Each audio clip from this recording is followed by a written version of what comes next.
usuka Sathane noma ukhona ungabi na effect, ungabi na ndawo, ungakwazi ungahlebeleki umusa kaSathane, ungahlebeleki izinto ezisikhalisayo ngoba indawo yazo, iplatform yazo, iground yazo ayikho ngoba ivalwe ibanga. What am I saying? Nithi bazalwane, uma ibanga selifinyelele la, uNkulunkulu ufuna lifinyelele khona lezo bazalwane. USathane uyoncishelwa indawo, amadimoni ayophelelwa indawo, because konke la kukhona khona ibanga khona esweni likamoya akusakwazi amadimoni ukuhamba freely, akhululeke. Amadimoni ayokobalana khoneni, ahlale njalo ethukile, esabile ngoba abona the Lion of Judah, bayebona ibandla ibonga abazalwane. So iwona yohlala ethukile amadimoni. So amagama zonke izinto ezinethubulo emhlabeni, ngoba yonke intembi esemhlabeni ayizi ngumuntu kodwa iza nguSathane. Kodwa noma iza nguSathane ingena ngomuntu bayingazi. Ingena ngomuntu bayinjani? Bayingazi.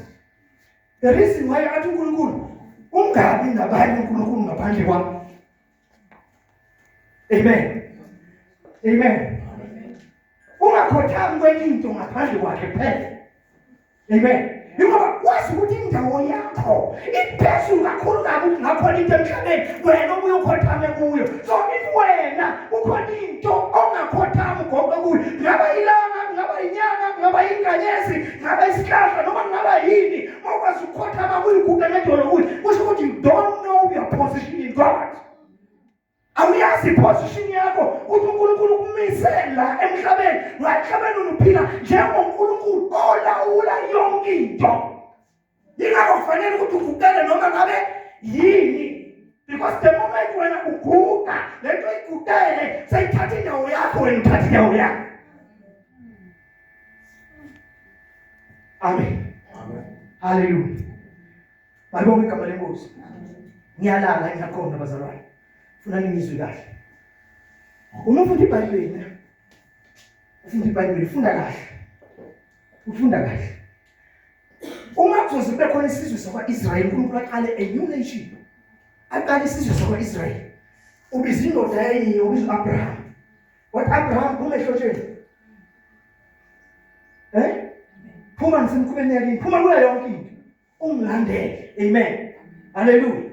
uAbraham wakholwa uNkulunkulu wenze njani? Waphuma washiya yonke into, wakholwa uNkulunkulu wenze njani? Wamlandela. uNkulunkulu wayenenjongo yokuthi through Abraham you want to start a nation of Israel. Ufuna ukuqala isizwe azosibiza ngokuthi isizwe sakhe. Lezo bazalwane. Yingakho Israel bebazi ukuthi uNkulunkulu wabo bodwa, ngoba into abayitshelwa uNkulunkulu le ukuthi bona bangabantu bakaNkulunkulu. Amen bazalwane. Hallelujah. Bayibonke igama likaJesu. Hallelujah. But injongo uNkulunkulu uzoqala isizwe, because injongo ngalesi sizwe usilungiselela ukuzalwa kumsindisi. Amen. uIsrael ukuthi abekhona wayelungiselela ukuthi ngaye kuzoza umsindisi. Nomsindisi naye masefikile, nomsindisi uzele ukuthi naye mayesekhona uzele to start a new nation. Uzele uzoqala isizwe. Ngathi ngifuna ukuzwe kahle. Nomsindisi uzele uzoqala isizwe.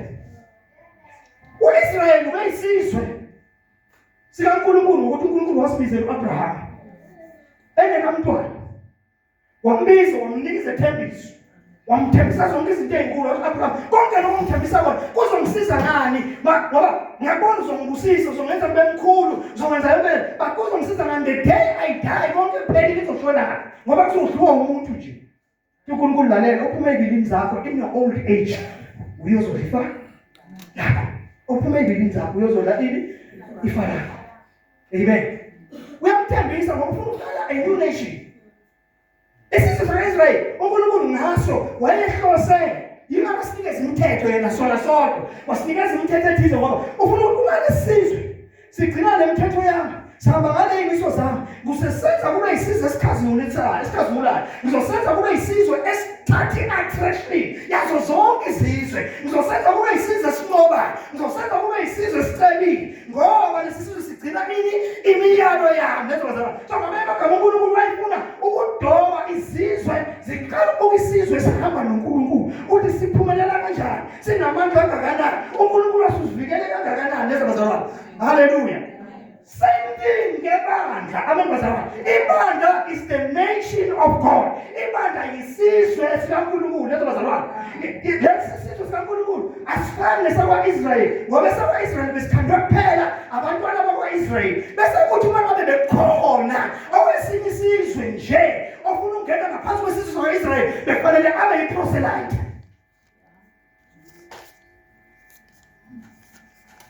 Yini uba i-proselyte ukuthi nawe sewuzokuthi manje uma umuntu wesilisa sewuzothi usongwe. Sewusobiwe sewuzoqala ukuphila nemithetho yakuphi yalakwa-Israyeli lezo bazalwane. So bongena kanjani? So bekunendlela yokungena. So but lesi esiyibandla uNkulunkulu isizwe okunesakhe esiyibandla uNkulunkulu usiyasizala. Amen bazalwane. Usizala kanjani? Usizala ngokuthi umukela uJesu njengenkosi nomsindisi. Umukela uJesu njengenkosi nomsindisi uzalwa kabusha. Uba isidalwa esinjani? That's how ungena kanjalo ebandleni ukuthi ube umntwana kaNkulunkulu ngokuthi wamukele uJesu lezo bazalwane. Ngomukela uJesu nithi iBhayibheli bonke abamukelayo baphiwe ilungelo igunya lokuthi then now they are the children of God. Bangabantwana bakaNkulunkulu.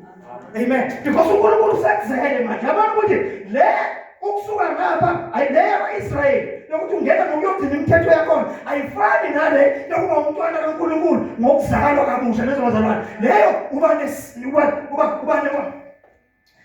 nobudlelwane bokuzalwa. Uzalwa ubani? Uzalwa uJesu, uzalwa uNkulunkulu ekuzala ngezwi lakhe lezo bazalwane. Ayizala ngezwi lakhe then sewumntwana kaNkulunkulu. The moment uzalwa umoya oyingcwele lesikhathi uma uzalwa umoya oyingcwele umsebenzi wakhe is to take you as an individual. Athathe wena uwedwa as an individual. Athathe akulethe emzimbeni. Umzimba yini na? Yibandla. Uyena ufike akufake ube yisitho emzimbeni. So we imagine we see things in the umsebenzi kamoya. That's why sometimes mawukhipha umuntu umkhipha ekholweni umlahlela ngaphandle awubhidlizi umsebenzi womuntu kodwa ubhidliza umsebenzi kamoya oyingcwele lezo bazalwane. Ngoba umsebenzi kamoya oyingcwele ukuthatha umuntu amfake abe yilunga lalo mzimba. Mawena sewuvuma uJesu njengenkosi nomsindisi uNkulunkulu wenza umsebenzi through igazi lakhe, wenza umsebenzi ngezwi lakhe, wakuhlambulula, wakuhlanza, wakuthenga, bese umsebenzi amangcwele sewenze konke lokho ngokuthi wena uvumile. Sewenze konke lokho umangcwele wakho umsebenzi-ke manje kusukela lapho useyakuthatha ufake emzimweni. From there akakushiyi sezohamba nawe impilo yakho. Uhamba nawe manje usiyakusiza ngoba he's a helper. Uyakufundisa because he's a teacher. Uyak-encourage la izinto ongasekho right khona because he's an encourager. So uhamba nawe manje noma yakubona but for wena ukuthi uhambe nawe uhamba nawe usemncane understand ukuthi izinto zamoya ingcwele but for wena ukuthi akwazi uhamba nawe ukhule kancane ukhule ukuthi wena hlala ezwini, funda izwi, idla izwi. Uma uthinta izwi uya-involve ukuthi you must take over in your life. He must take over in your life. You are involved ukuthi akathathi indawo. And uma ukufunda izwi usebenzisa izwi to build you up in all spheres of life. Usebenzisa moya usebenzisa izwi to build you kuyo yonke imikhakha yokuphila lezo bazalwane. Yonke imikhakha yokuphila umoya ingcwele usebenzisa izwi. Umzalwane ungayikho lithi iBhayibheli umuntu akaphili ngesikwa sodwa kodwa uphila nangamazwi onke abuya emlonyeni kaJehova. Amen bazalwane. Amen. Hallelujah. Bayibonge igama lenkosi. Amen. Hallelujah. Amen. Now sila ungabaleki. Ngila singabaleki. Ufuna ukuthi understand ukuthi yini ibandla. Amen. Yini umsebenzi webandla? Lalela bazalwane. uNkulunkulu ufuna sikhule. Sidlule ekufundeni izwi laNkulunkulu uyifundela wena. Ukuthi ufuna ama benefits. Yeah, uzolifunda but ekhulu kakhulu kunalokho ukuthi yazi ukuthi umoya uthatha ukuthi hlanganyela nalabo bantu.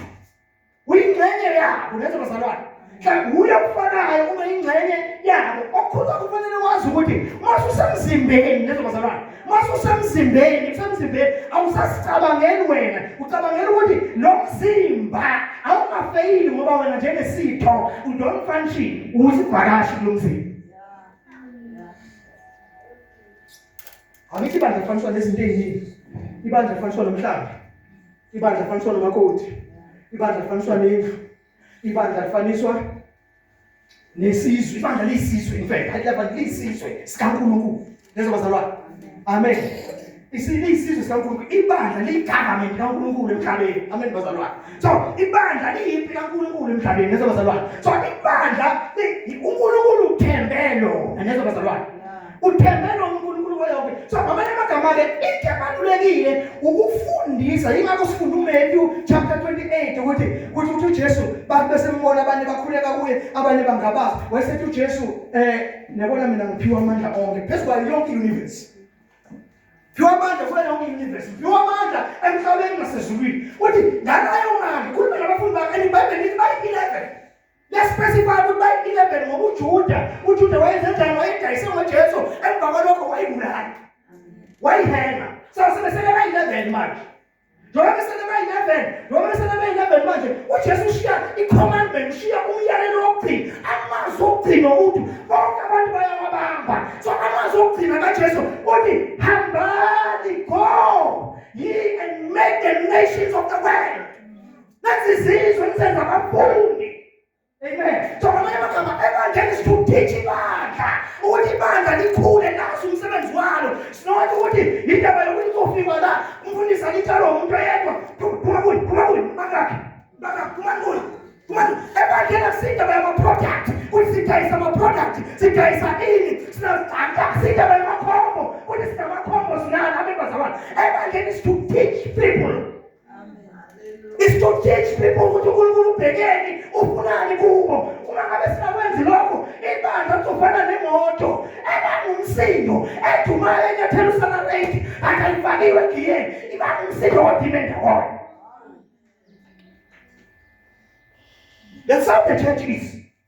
The church has got a lot of noise.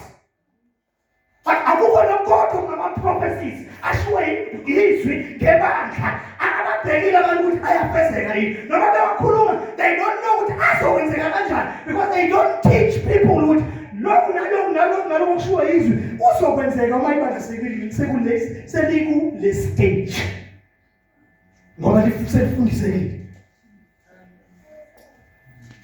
Amen. Now lento le ngiyazi ukuthi ngikhuluma this thing is inkulu kabi. Inkulu kunani ukuthi ngayibamba. But ngoba ingcwele ukhona. Njengoba ukhona, you will make sure ukuthi ngiyibamba. Inkulu kabi ukuthi ngiyibamba. Why inkulu kunani ukuthi ngiyibamba? Ukuthi because wonke umuntu ucabanga ukuthi impumelelo yakhe nokuphumelela yakhe incike emandleni akhe, incike ku-education yakhe, incike kuyonke into eyiyo. Lapha bazalwane, yonke into esiyenza incike la ebandleni lokuthi singene ngokuphelele la. Simele umbuso kaNkulunkulu ngokuphelele la. Amen bazalwane. We must sibe nomqondo sakulukile ukuthi thina abantwana bakaNkulunkulu sila emhlabeni njengamanxusa. Amen. Noma sila emhlabeni but simele elinye izwe lasekhaya ezulwini. Amen bazalwane. Kodwa simele ukuthi silinde ukuhamba siye kulo. Kodwa simele ukuthi sifuna ukubringa the government of heaven ize la emhlabeni. Ingakho uJesu manthandaza kanti baba wethu sezulwini umbuso wakho mawufike emhlabeni, intando yakho yenziwe emhlabeni njengoba yenziwe ezulwini. Ingakho uNkulunkulu ufuna the life esezulwini siyi-enjoye la emhlabeni but ibandla likwazi ukwenza lokho. Amen. Efundisekile.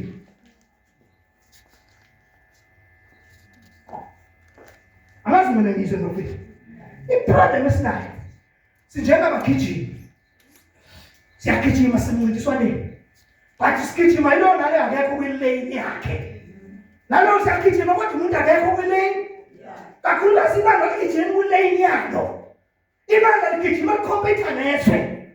Sometimes liyeke izinto zelane yalo lifuna ukwenza izinto zeswe kanti khona izinto zelane yebandla. Ibandla lazi ukuthi thina singabantu bakamoya, so njengoba singabantu bakamoya sihamba ngokwezwi senza konke okushiwo yini yizwi kuze yonke yizwi, sibe ne-reality yayo. The reason why uJesu kwakubalulekile ukuthi azalwe aphile enyameni yingoba kwafunakala kubonakale inkazimulo yakhe injengenkazimulo yozelwe yedwa uyise. So ibandla lifanele ukuthi inkazimulo yombuso kaNkulunkulu ibonakale emhlabeni ngamehlo.